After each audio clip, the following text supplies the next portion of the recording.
Well, this is interesting. 3 months, 6 million guns sold. May marks the third consecutive month of record setting gun sales.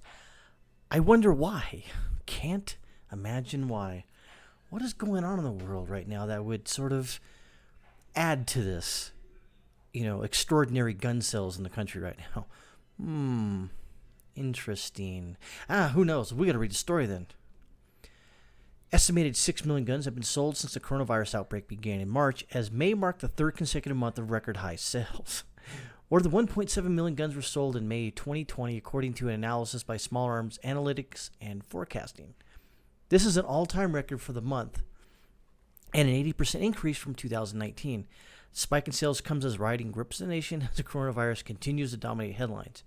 Jürgen Brauer, the group's chief economist, called the trend unprecedented. Can't imagine why. Oh yeah, the violence, the riots, the looting, government sort of not knowing what the hell it's doing, making you wear masks when they're not really needed, according to Dr. Fauci, the New England Journal of Medicine. Imagine that. May is typically the slowest month of gun sales in the spring, but 2020's record-setting monthly figures were down only slightly from April's 1.8 million and March's 2.5 million, the highest sales total ever recorded in a single month. Most surprising to observers is the fact that May 2020 saw more sales than both March and April of 2019. The record-setting sales pace has been driven in large part by new gun owners, according to the National Shooting Sports Foundation, the gun industry's trade group. Our recent survey of firearm retailers show us that 40% of these guns buyers are buying a firearm for the first time. Mike Olivia, spokesman for the group, said in a statement, of those first-time gun owners, 40% are women. Whoa. And those buyers are overwhelmingly purchasing handguns for personal protection. The sales comes at a death toll from the coronavirus rose over 100,000. Unemployment soared to 20%. I'm pretty sure that's close to 35. And rioting swept the country in response to the killing of George Floyd by a Minneapolis police officer. The influx of new gun owners has potential to change the politics surrounding gun laws in America. Absolutely. Olivia said the record sales were evidence of Americans' desire to protect themselves during the current chaos. Think about that for a second. You had looters out there, okay, destroying businesses and private property. And what were the cops doing? Well, can't really blame them in this instance, meaning that they were off doing other things, and they couldn't exactly, hunt down looters and rioters and Antifa and the far left and stop them from their crap, because there's not that many of them. There's a lot of them, but there's not that many of them. And then, of course, you got blue state governors and blue state mayors, or blue mayors, meaning Democrats, that they're out there telling the police to pretty much stand down, etc., and calling the looters and rioters protesters, peaceful protesters, when they weren't. Let's see here. Americans are being confronted with decisions regarding their personal safety and are voting with their wallets on the right to keep and bear arms. Imagine that pesky Second Amendment. Oh, you don't need it. Just call the police. 911. What's your emergency? I don't need help. Can't help you. Fend for yourself. The analysis of gun sales is based on data from the FBI's National Instant Criminal Background Check System, NICS, but it does not capture every sale in the country. While NICS checks are required on nearly all gun sales conducted by licensed dealers, most states don't require them on sales of used guns by private citizens. Again, how would you enforce that if you made it a law that a private sale had to go through the NICS? You couldn't. And multiple sales can be conducted during a single check. NICS also reports checks completed during gun carry permit applications in its raw numbers.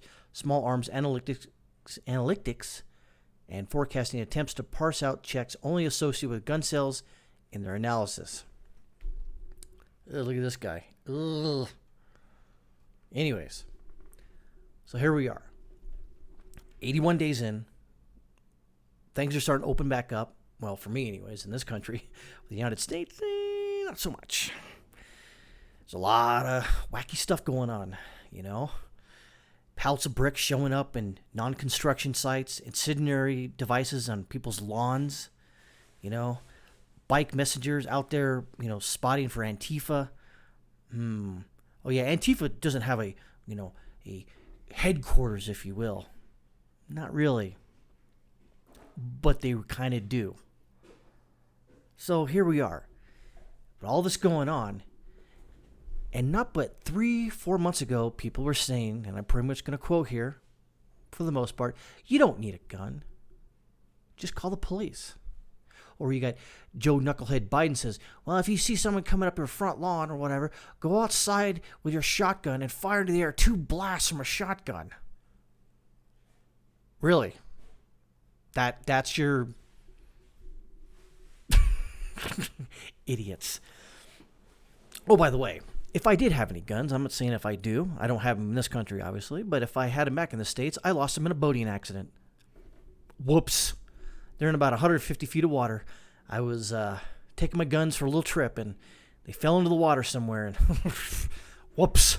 My bad. Well, do I have any proof? No. I usually don't take pictures of my taking the children out for a little boat ride. Boat capsized. Some squall came out of the nowhere. Dumped the boat. All my contents in the water, and they all sunk to the bottom. Whoops. What lake was it by any chance? Lake Jones. Wink, wink, nudge, nudge. Anyways, but like I said, with all this uncertainty out there, you cannot rely on the police department now. Especially. And I can give you a couple of different examples. For instance, there's many reports or even documented cases of people calling the police show up at your house, and they shoot you accidentally. Or they arrest you because they think you're the person, menacing the house or breaking into it. But you're not. You're the homeowner. But they arrest you, beat you down, spray paint you. Yeah, why not? Pepper spray you, etc., etc. And they go, oops, sorry, qualified immunity. We get away with it. And nothing ever happens to them. You could file a complaint. Why bother? But now we're seeing is an interesting thing happen. People who are first-time gun owners going out there and picking up a firearm. Why? Because they know they cannot rely on the police. You just can't. And I even go a little farther than this. Would you call the police right now with all this crap going on? Why would you? Why'd you even take the chance? I sure to hell wouldn't. No, not at all. Especially what's going on right now. The police are on edge. They think they're going to get killed, and rightfully so. Remember a couple days ago, 50 Secret Service agents were injured, holding off the angry mob, if you will, at the White House. You had David Dorn, say his name, David Dorn, a retired St. Louis police captain, 38 years of, as far as I can tell, distinguished service. He was 77 years old. He was shot in the head, killed because he was protecting a pawn shop from people stealing televisions, flat screens. We all seen the video about that. Can't say it. But, again, are you going to call the police in this climate right now? No. I wouldn't. Why would you? So the only way you could protect yourself is that pesky Second Amendment that the Democrats hate even till this day. They don't want you to use the Second Amendment to defend your life, liberty, and property, and even your, dare I say, pursuit of happiness. No. They don't want you to do that. Call the police.